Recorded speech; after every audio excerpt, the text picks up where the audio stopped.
बचपन में मेरे पापा मुझे बेटा बुलाते थे। वे कहते थे कि हाँ मेरा बेटा है तू। तो मुझे तब समझ में नहीं आया, तो अब वो बात मेरे अंदर बैठ गई कि हाँ बेटा बोलना अच्छी बात है।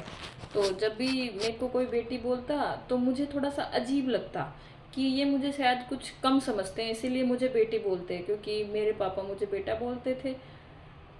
तो फिर मैं, अब जब मेरी बेटी हुई, जब मैं माँ बनी, तो मैं अपनी बेटी को खुद से बेटा बुलाना स्टार्ट कर दिया, क्योंकि ये मेरे जहन के अंदर बैठ गया था कि हाँ पापा मेरे मेरे को बेटा बुलाते थे, क्योंकि वो मुझे सुपीरियर मानते थे, तो मुझे भी ऐसा करना चाहिए।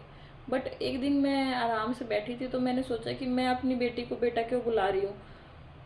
वो तो किसी से कम नहीं है, बेटी होना तो किसी से कम नहीं होता। फिर मेरे दिमाग में आया कि बेटा हो, मेरे पापा मुझे बोलते थे क्योंकि बेटियों को कम आंका जाता है, बेटों को ज़्यादा आंका जाता है, इसलिए बेटी होने के बाद भी मेरे को बेटा बोला गया। सुपीरियरिटी शो करने के लिए क्या मेरे को बेटा बनना ज़रूरी है? नहीं।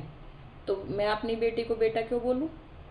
तो मैंने अब डिसाइड किया है कि मैं अपनी बेटी को बेटा नहीं बोलूँगी, बेटी बोलूँगी।